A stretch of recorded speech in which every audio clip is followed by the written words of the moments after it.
All right, so now the next part of this course, we're going to be looking at some hand fighting here. So one of the big understandings that we need to have down is collar tie, wrist control, two-on-one wrist control. So from here, when me and Dave engage, typically what's most often going to happen is we go forehead to forehead, and we both get a collar tie. Now from here, a very good means of controlling here, we don't just grab the head. We want to drive the elbow of the head that we're controlling into our training partner through here. This is going to close off the space. Now, if I just have a grip on this head here and Dave goes to shoot for my legs, it's going to be very easy for him to peel off that elbow and begin exposing my hips. Without my second layer of defense, I'm susceptible to takedowns. Now, if I drive my elbow into Dave's chest and then pull my hand back, much like you're drinking something, this is actually a very powerful motion.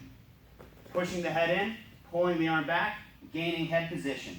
This is going to help me really shut off Dave's offense. So Dave goes to shoot, he's going to run into this elbow, and he's going to have a very difficult time gaining separation from me. That purchase is coming from driving the elbow in, pulling the hand to your head.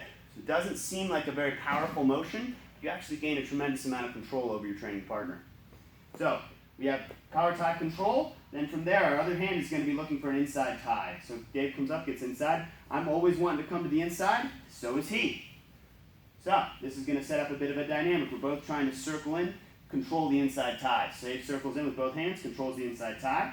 There, now I'm in a bit of trouble. I would circle in, control the inside tie. Now a lot of what else is going to happen here, where both of us have collar ties, is we're going to be looking for wrist control.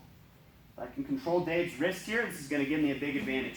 But realize this isn't a perfect grip, and there's an easy way for Dave to break this. He's going to circle his hand towards my thumb and across my wrist. So that way. So grab my wrist, Dave. So you circle your hand towards that thumb side and pry the hand out there. So Dave gets another grip on me again. Circle the hand out towards the thumb side. Grab through there. So I get this on Dave. Dave's going to circle it. Boom. And he's broken that grip. Very easy grip to break. So we have wrist control, collar ties. Now we're going to take a look at two-on-one control. If I get Dave's hand controlled in the two-on-one grip, this is difficult, hard to break, and honestly sets you pretty well up for a guard pull or other offensive options on the feet, especially when combined with head position. Now, a good way to break this, Dave gets two-on-one control on me, is we're going to need to attack the thumbs of our training partner. If we can control one thumb, grabbing the stinking thing, pulling it off, it's going to make the other hand susceptible to that move we just went over, controlling the wrist there and coming back to a neutral position. Collar ties, wrist control, all come together to form a lot of good hand fighting. But from there, we want to move on to what our actual goals are in hand fighting. We want to achieve about 5 positions, and let's go over them and explain why they give us such advantage. So, here with Dave, we begin our hand fighting drill. So Dave's going to be nice and easy on me. I pop this arm up, I come into an underhook with wrist control and head position. It's a great position because I've beaten the first layer. Both of his second layers are controlled. This is an advantageous position in our hand fighting drill. This is going to be kind of considered a quasi-point. Nobody's keeping score, but if you manage to achieve and hold this position for a second or two, just go ahead and release it. At this point, we've gained a huge advantage over our opponent, and the whole idea of hand fighting is getting yourself into a position to make the odds of achieving a takedown much greater than they would normally.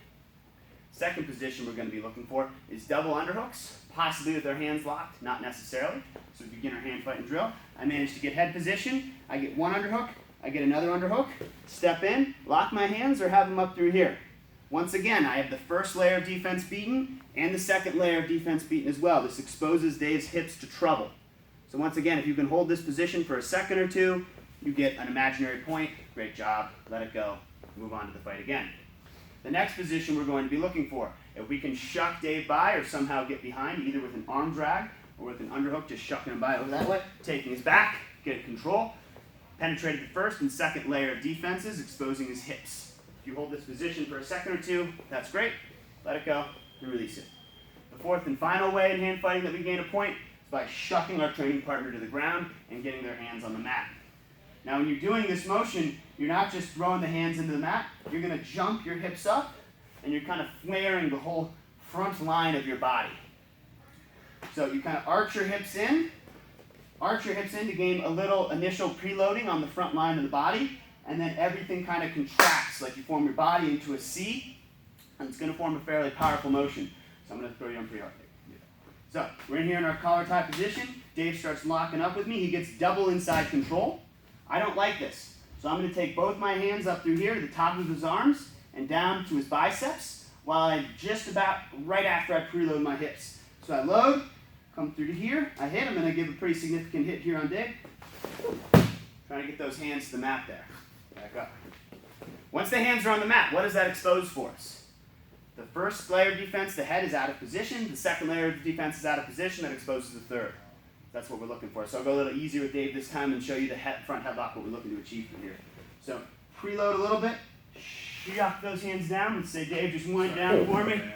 Coming through to here. Now in this position, we want to keep the head in between our elbows and keep really good control here. His first layer of defense is out of position. His second layer of defense is out of position. And this is going to set us up to start scoring some takedowns. So those are the 4 positions we're looking to try and achieve in a hand fighting drill. Each one of them exposes our training partner's hips by defeating the first 2 layers of defense. Hope you guys enjoy.